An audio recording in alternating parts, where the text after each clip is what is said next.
विश्वानि देव सवितर्दुरितानि पराशुव यद्भद्रं तन्नयाशुव।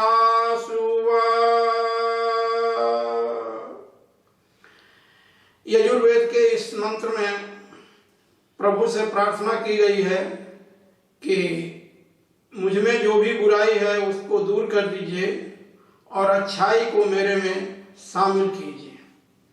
एक भजन के माध्यम से मैं आज का प्रारंभ करता हूँ वक्तव्य।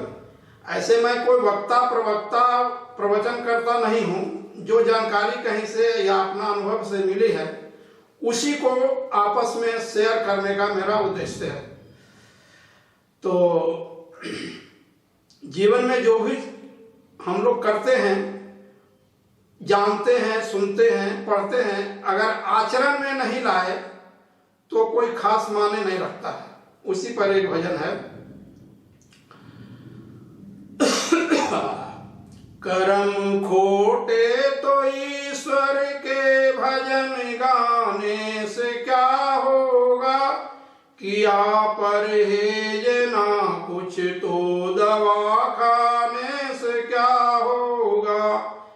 कर्म खोटे तो ईश्वर के भजन गाने से क्या होगा, किया परहेज ना कुछ तो दवा खाने से क्या होगा। क्या होगा मतलब कुछ नहीं होगा। समय पर एक ही ठोकर बदल देती है जीवन को, जो ठोकर से भी ना समझे तो समझाने से क्या होगा। समय बीता हुआ हरगिज कभी ना हाथ आएगा, लिया चुग खेत चिड़ियों ने तो पछताने से क्या होगा। मुसीबत तो टले मर्दानगी के ही थपेड़ों से, मुकद्दर पर भरोसा करके सो जाने से क्या होगा। तू खाली हाथ आया था और खाली हाथ जाएगा, पथिक मालिक करोड़ों का भी कहलाने से क्या होगा। कर्म खोटे तो ईश्वर के भजन गाने से क्या होगा, किया परहेज ना कुछ तो दवा खाने से क्या होगा। वेद में भी आया है, महर्षि दयानंद सरस्वती का भी कहना था कि जो अपना आचरण नहीं सुधारता, सिर्फ पूजा पाठ हवन वगैरह में रहता है, तो उसका वेद भी कुछ नहीं कर पाता। तो हम लोग अपना आचरण सुधारते जाएं, तभी कुछ जीवन का आनंद आएगा। तो आज का विषय जो है, आजकल हम लोग बहुत परेशान रहते हैं। ये रोग वो रोग जो है, बीमारी होते रहती है। मूलतः उसके तह में जाने से पता चलता है कि उसका कारण मैं खुद भी हूँ। अपना खान पान आचार व्यवहार किसी कारण से आलस प्रमाद या व्यस्तता से गड़बड़ाता है, तभी कोई बीमारी दस्तक देती है। तो सबसे पहले शारीरिक स्वास्थ्य जो है पेट से शुरू होती है। पेट को अगर ठीक रखते हैं, पेट के इकोसिस्टम को पाचन तंत्र को अगर दुरुस्त रखते हैं तो बीमारी कोसों दूर रह सकती है। तो इसके लिए सबसे पहला सूत्र है समय पर खाएं, ठूस ठूस कर ना खाएं।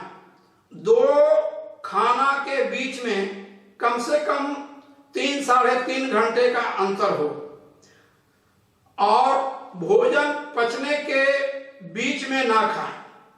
ठूस ठूस कर नहीं खाना है, माने ज्यादा नहीं खाना है खुराक से। दो खाना के बीच में बार बार नहीं खाना है, कम से कम 3-3.5 घंटा के अंतराल पर ही खाना है। हाँ, बीच में कोई द्रव्य या तरल पदार्थ पानी वगैरह ले सकते हैं। तो ऐसा करने से हमारा पेट का इकोसिस्टम जो है, पाचन तंत्र जो है दुरुस्त रहेगा। और पेट अगर दुरुस्त है तो सारी बीमारियां कोसों दूर रहेगी। फिर क्या है कि पानी, खाना के बाद पानी का स्थान आता है। तो पानी पीने का खाने के कम से कम आधा पौन घंटा पहले पी ले और नहीं तो 1-1.5 घंटा बाद में पिए। पानी खाने की तुरंत पहले और तुरंत बाद पीना बहुत ही खतरनाक है, हमारे पाचन तंत्र को कमजोर करता है। बीच में मान लीजिए गला फंसने लगे तो 1-2 घूंट पानी पी लेना अलग बात है। तो इससे हमारा पाचन तंत्र जो है, पानी का एक चीज और है कि खाना एक बार खाना है, चबा चबा करके ही खाएंगे, एक बार खाना है। मान लीजिए कि मेरा 3 रोटी का खुराक है तो 3 रोटी एक बार में लगातार खा लेंगे, साथ में रोटी सब्जी दाल सब्जी या जो भी हो। लेकिन पानी जो है, पानी बार बार पीने का है। मान लीजिए हम 2 गिलास पानी पीने का खुराक है तो एक बार 2 गिलास लगातार गट गट गट गट नहीं पी लेना। पानी को मुंह में चला चला करके सिप सिप करके पीना है। खाने और पीने के लिए 2 आसन है। एक है उकड़ू आसन, गांव में जिसको चुपके मुक्के बोलते हैं, घुटना मोड़ करके बैठने का। और दूसरा है पालथी मार के बैठने, जिसको सुखासन बोलते हैं। सुखासन में बैठकर, जिसको पालथी मारकर बोलते हैं गांव की भाषा में, और नहीं तो चुपके मुक्के उकड़ू बैठकर, दोनों घुटना को मोड़कर बैठकर खाने से हमारे जो अंतः के पाचन तंत्र हैं वो अपने जगह पर रहते हैं। फिर क्या है, खाने का समय भी बहुत मायने रखता है।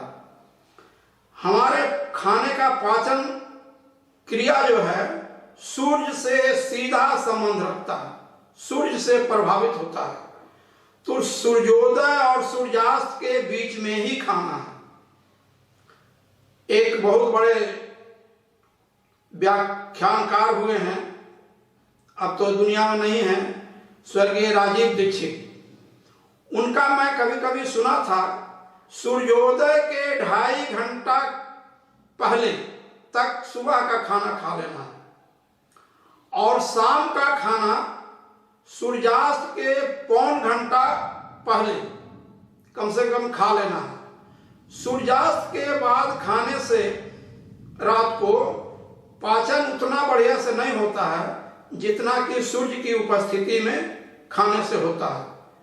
अब एक शंका हो सकती है कि जिस दिन सूर्य नहीं उगे तो सूर्य मत उगे, उसका प्रभाव, उसका शक्ति तो बिखर रहा है बादल के चलते या जो भी, सूर्य हमें दिखाई नहीं पड़ता है, लेकिन सूर्य की किरणें जो है लगातार हमें मिल रही है।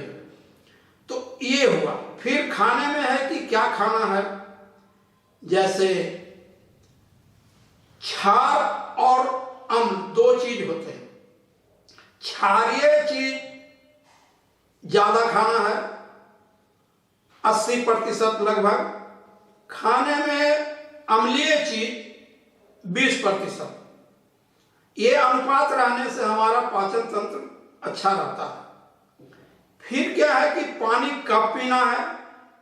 मैंने बोल दिया कि खाने के तुरंत पहले या तुरंत बाद नहीं पीना है।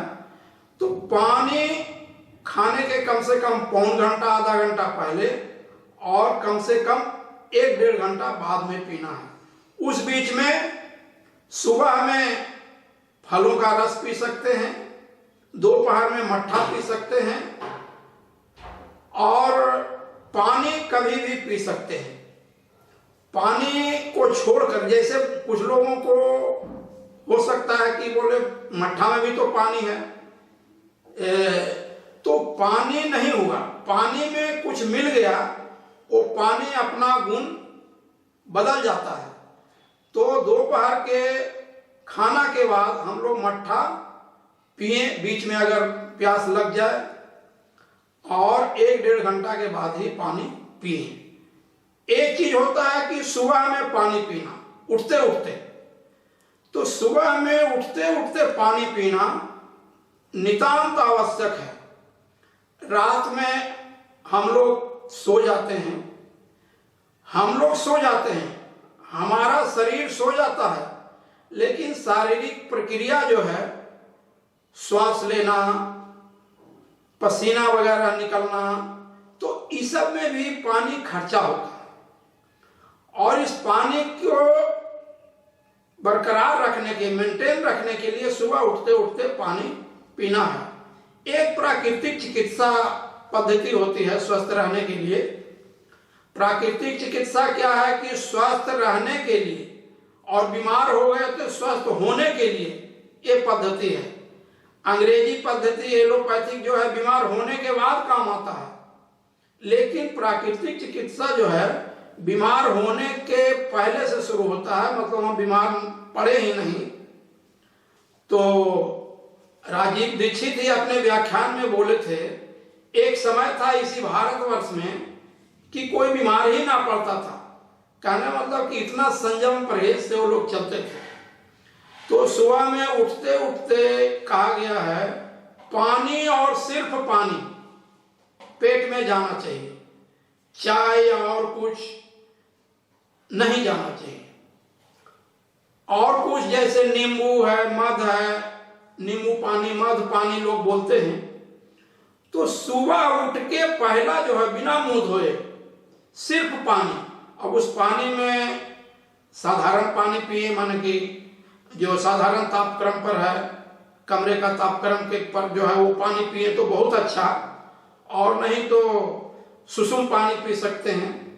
बिल्कुल गर्म पानी ना पीना चाहिए। हम पेट में जो भी डालते हैं खाना या पानी, तो ज्यादा ठंडा डालने से उसको गर्म करने में हमारी ऊर्जा खर्च होती है, और ज्यादा गर्म चीज जैसे चाय वगैरह वो डालने से उसको ठंडा करते उसमें ऊर्जा खर्च होती है बेकार का। तो सुसुम पानी पी सकते हैं बिना मुंह धोए। एक प्रश्न उठता है कि बिना मुंह धोए पिएंगे तो मुंह में जितना भी रात भर का गंदगी गुंदगी अगर होगा वो पेट में चला जाएगा। तो उसका तर्क एक है कि मुंह में लेकर पानी एक कुल्ला आप बाहर कर दीजिए, एक घोट पानी मुंह में लेकर के कुल्ला करके बाहर फेंक दीजिए, उसके बाद पानी पी लीजिए। और अगर नींबू पीना है, मध खाना है या और जो भी खाना है, मुंह धोने के बाद फिर अपना उसको लिया जाए। तो ये स्वास्थ्य के लिए अच्छा माना गया है। ये हमारे वैद्यों ने, महर्षियों ने, ऋषियों ने बतलाया है। चरक, सुश्रुत, बागभट्ट इन लोगों ने बतलाया है हजारों साल पहले। तो सुबह में पानी के अलावा कुछ ना जाए। योगग्राम में एक प्राकृतिक चिकित्सक हैं डॉक्टर नागेंद्र कुमार नीरज। उनको लगभग 45 वर्ष का अनुभव है इस क्षेत्र में। उनका कहना है कि सुबह में जो लोग भी चाय पीते हैं, तो चाय को अगर पानी, जैसे घर में पोछा लगाते हैं तो पानी से पोछा लगाते हैं, बोले उसमें अगर चाय मिला दीजिए और पोछिए तो घर की सफाई कैसे होगी, कैसा होगा। तो उसी तरह का है कि पेट में चाय जाएगा। चाय तो कभी भी खाने लायक पीने लायक नहीं है, लेकिन फिर भी जिनको आदत है तो कम से कम सुबह में बेड टी जिसको बोलते हैं, ये बेड टी तो दुश्मनों को भी पीने की सलाह नहीं देना। इतना खतरनाक है, स्लो पॉइजन है, स्वीट पॉइजन है, आदमी को बुझाता नहीं है, धीरे धीरे वो असर करता है। जैसे सुबह में हम लोग करते क्या है कि उठने में देर हो गई या जो भी हो गई, पट से जो है उठते उठते कुछ लोगों की आदत है कि बिना बीड़ी पिए, बिना ये चाय पिए शौच नहीं होता है। तो आदत बनाने की है, पानी पी के भी शौच होता है और अच्छा होता है। तो इसमें क्या है कि आदत, अच्छी आदतों को हम लोग डालेंगे तो स्वस्थ रहने में सहायता मिलेगी। फिर आता है कि अगर बीमार हो गए तो डॉक्टर, दवा और अस्पताल हमारे मदद के लिए है। बाकी अपना विवेक, जो भी मेरे को मालूम है, जानकारी है, ज्ञान है, उसके अनुसार अपना अनुभव या वर्तमान माहौल में, परिप्रेक्ष्य में जो उपलब्ध है उसको बीच में ला करके मध्यम मार्ग चलना है। लकीर का फकीर भी नहीं होना है कि, लेकिन प्रयास रहे कि हमारे पूर्वज ऋषियों, महर्षियों, हमारे पूर्वज जो ऋषि लोग थे वो बहुत अच्छे वैज्ञानिक भी थे। वैदिक शास्त्र के या और कोई भी, जैसे महर्षि चरक, सुश्रुत, बागभट्ट। चरक के मुख्य शिष्य बागभट्ट थे, वो उनसे भी आगे थे। तो उसके अनुसार हम लोग चलेंगे तो बीमार कम होंगे, और बीमार होंगे भी तो जल्दी स्वस्थ हो जाएंगे। एक खाने का हुआ, पीने का हुआ। फिर क्या है कि प्यास लगने का इंतजार ना करें, पानी बीच बीच में थोड़ा पीते रहें।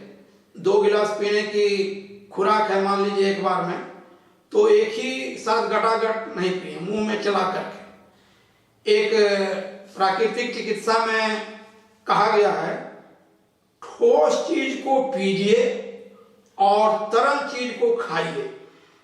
कहने का मतलब है कि ठोस चीज को इतना चबाइए, मुंह में रख के इतना चबाइए कि वो तरल हो जाए कि फिर निगल जाए, और द्रव लिक्विड जो है तरल चीज को, पानी है, दूध है, रस है, उसको मुंह में इतना घुमाइए कि वो एक ऐसा क्या है कि हमारे मुंह में छार बनता है, जिसको लार बोलते हैं। मुंह में लार बनता है, उसको छार कहते हैं। और पेट में अम्ल बनता है।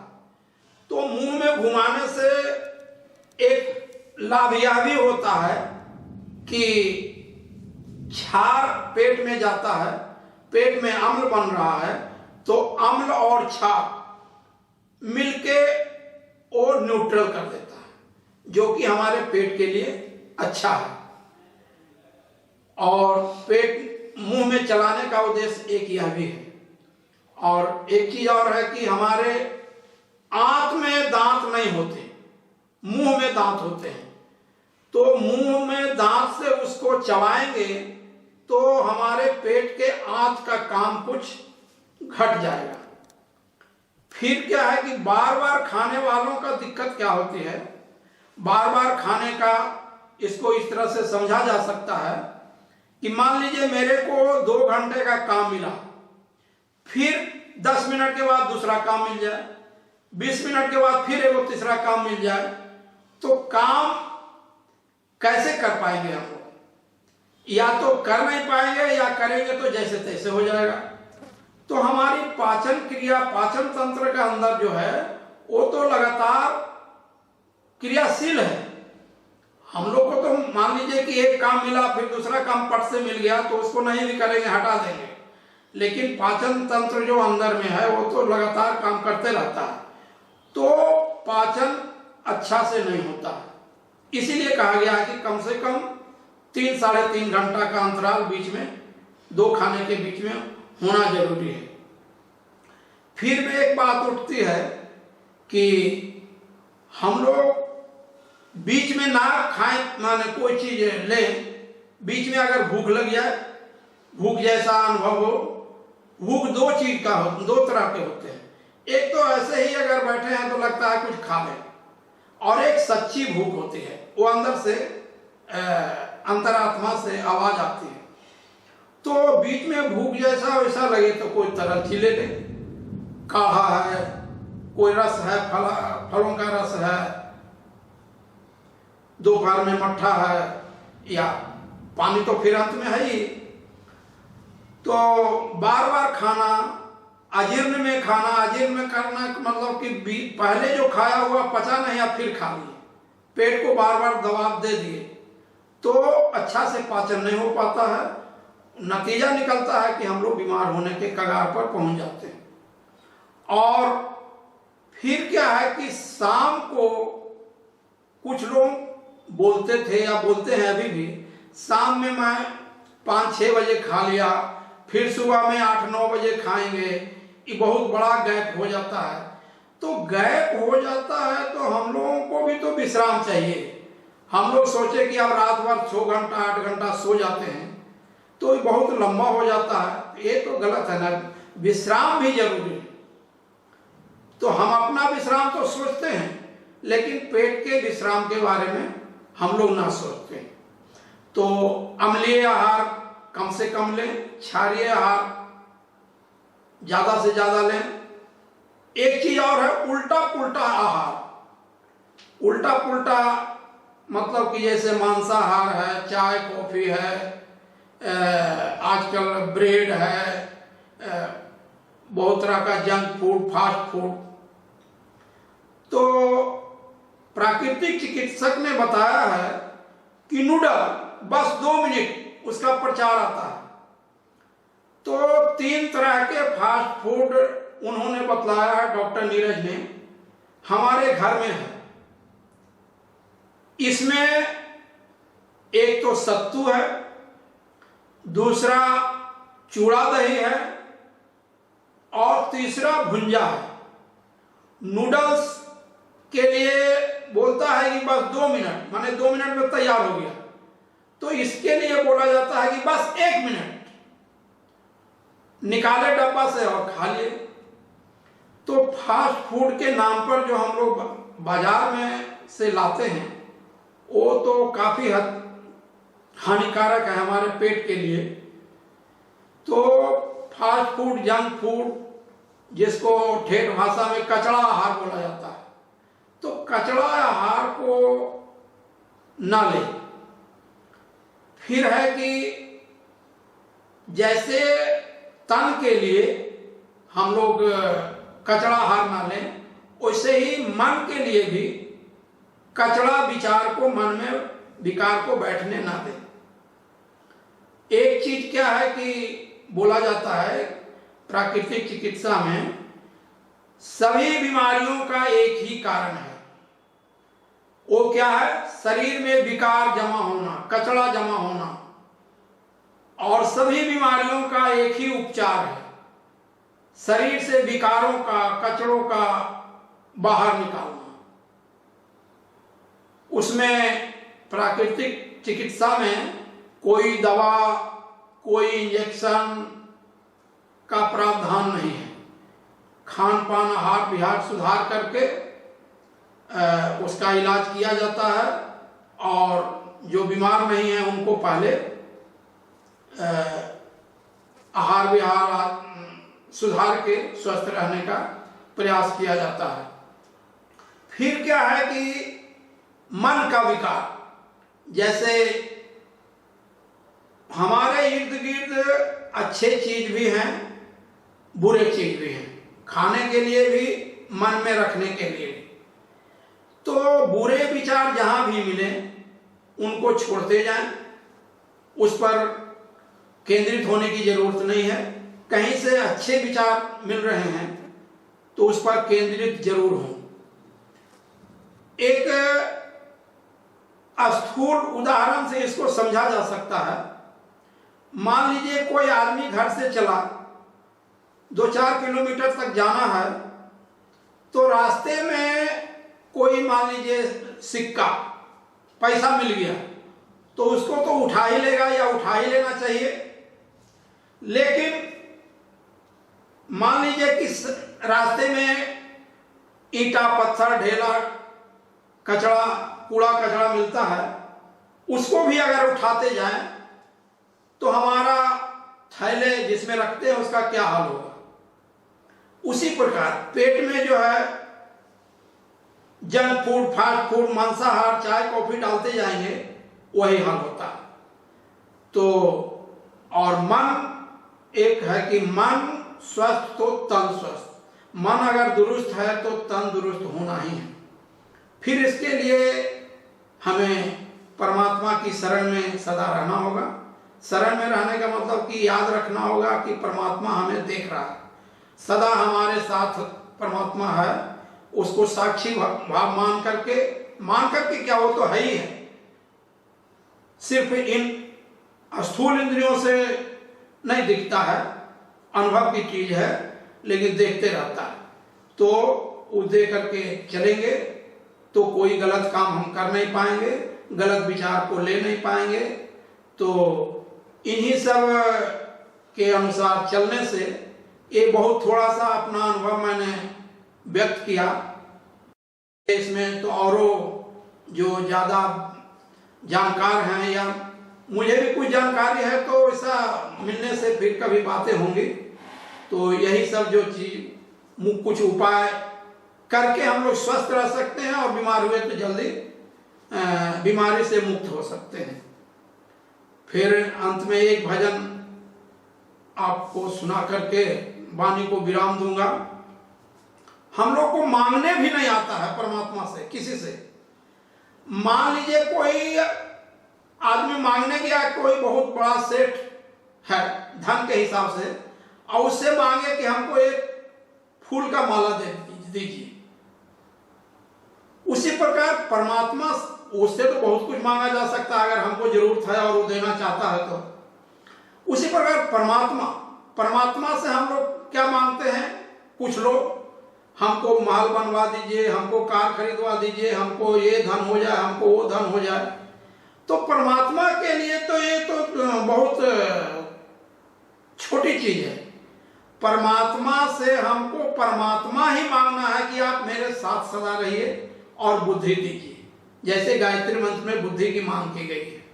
तो इसी पर एक भजन है परमात्मा से। हम तेरे उपासक मांग रहे भगवान, हमें सद्बुद्धि दो। हे सविता मेधा प्रज्ञा दो, भगवान हमें सद्बुद्धि दो। बुद्धि बल से ही मानव का उत्कर्ष यथावत संभव है। गायत्री मंत्र में मांगा है भगवान, हमें सद्बुद्धि दो।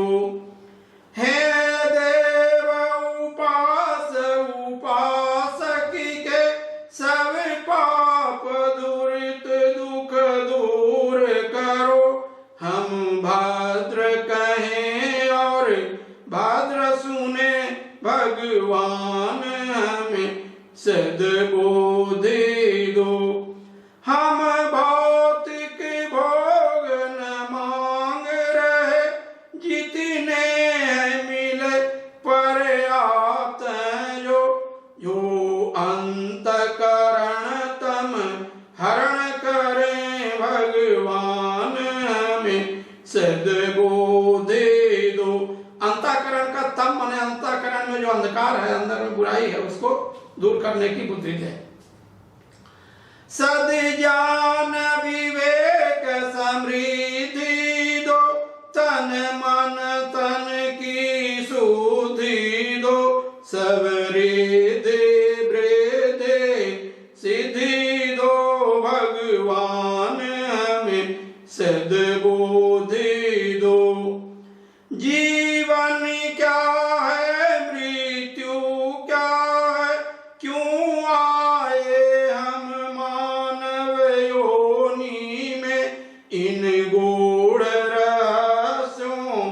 वो समझे भगवान हमें सद्बुद्धि दो। इस पावन वेला में मिलकर हम यही याचना पाल करें, भव सागर पार उतरने को भगवान हमें सद्बुद्धि दो। हम तेरे उपासक मांग रहे, भगवान हमें सद्बुद्धि दो। हे सविता मेधा प्रजा दो, भगवान हमें सद्बुद्धि दो। ओम शांति शांति शांति।